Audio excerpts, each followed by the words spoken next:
ஹரிஹி ஓம். ராதே கிருஷ்ணா. அறிந்து கொள்வோம் பகவான் நாமங்களை, தெரிந்து கொள்வோம் அதன் பெருமைகளை. பகுதி 80.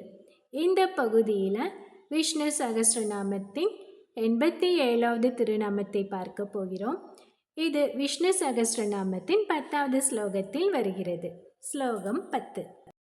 சுரேஷ சரணம் ஷர்ம விஸ்வரேதாः பிரஜாபவः அகத் சம்வத்சரோ வியாலவ் பிரத்யய சர்வதர்ஷனக.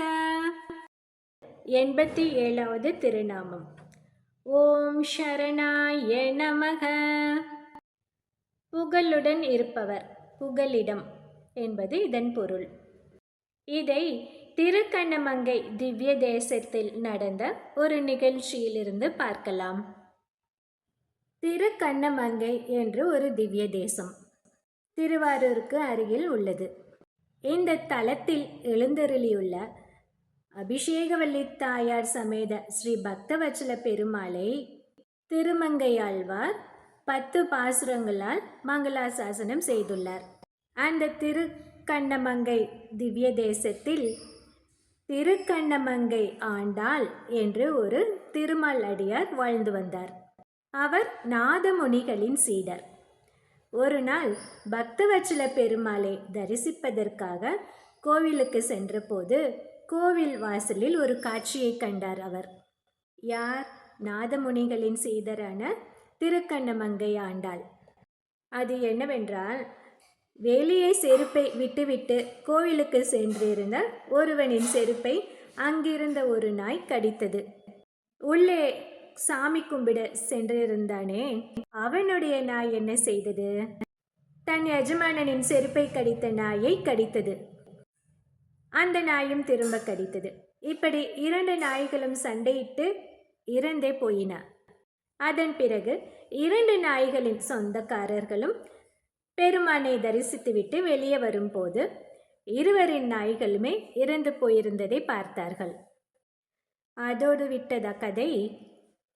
இந்த 2 நாய்களும் இறந்து கிடந்ததை பார்த்த 2 நாய்களின் சொந்தக்காரர்களும் தன்னுடைய நாயின் மரணத்திற்கு காரணம் இவர்தான், இவருடைய நாய்தான் என்று ஒருவர் மேல் ஒருவர் பழி சுமத்தி கொண்டு இருந்தார்கள்.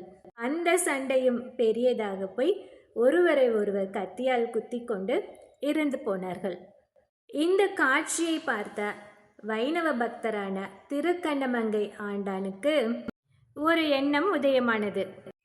அதாவது, ஒரு சாதாரண மனிதன் தனக்கு சொந்தமான ஒரு நாயை அடித்ததற்காக கோபப்பட்டு அடித்தவனை கொல்லும் அளவுக்கு செல்ல வேண்டுமா? சர்வ ரட்சகனான எம்பெருமான் ஸ்ரீமன் நாராயணன், அவனே கதி என்று வாழும் அவன் தொண்டர்களான நம்மை காப்பாற்றாதிருப்பானா என்று அவர் சிந்தித்தார்.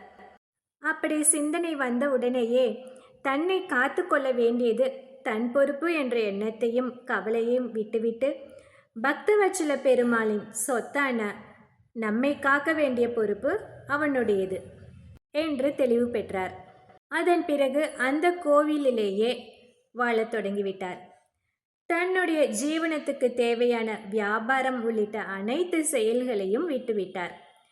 இறைவனின் பிரசாதத்தை மட்டும் உண்டு அவன் திருவடிவாரத்திலேயே வாழ்வை கழித்து இறுதியில் அவன் திருவடிகளை அடைந்தார். அவர் அப்படி அந்த கோவிலே கதி என்று வாழ்ந்த காலத்தில் எப்போதும் ஒரு தொடர்மொழியை சொல்லிக்கொண்டே இருப்பார். அது என்னவென்று பார்க்கலாம். தர்ஷன பொய்கை கரையின் நாதனே பக்தவத்சலனே, நீ ஒரு யானையை காத்தாய், ஒரு யானையை கொன்றாய். ஒரு குரங்கை காத்தாய், ஒரு குரங்கை கொன்றாய். ஒரு அத்தானை காத்தாய், ஒரு அத்தானை கொன்றாய். ஒரு அரக்கனை காத்தாய், ஒரு அரக்கனை கொன்றாய். ஒரு அசுரனை காத்தாய், ஒரு அசுரனை கொன்றாய். உன்னை தஞ்சமடைந்த அடியேனையும் காத்தருள வேண்டும். இப்படி சொல்லிக்கொண்டே இருப்பார். அதன் பொருள் என்னவென்றால், எம்பெருமான் கஜேந்திரன் என்ற யானையை காத்தார், குவலையா பீடம் என்ற யானையை கொன்றார், சுக்ரீவன் என்ற குரங்கை காத்தார், வாலி என்ற குரங்கை கொன்றார், அர்ஜுனன் என்ற அத்தை மகனை காத்தார், சிசுபாலன் என்ற அத்தை மகனை கொன்றார். அர்ஜுனனும் சிசுபாலனும் கிருஷ்ணருக்கு அத்தை மகன்கள். விபீஷணன் என்ற அரக்கனை காத்தாய், ராவணன் என்ற அரக்கனை கொன்றாய். பிரகலாதன் என்ற அசுரனை காத்தான், ஹிரண்யன் என்ற அசுரனை கொன்றார். இதிலிருந்து நாம் ஒன்றை தெரிந்து கொள்ளலாம். என்னவென்றால், பிறந்த குலத்தை கொண்டு யாரையும் அவன் தண்டிப்பதோ காப்பதோ இல்லை என்று புரிகிறது.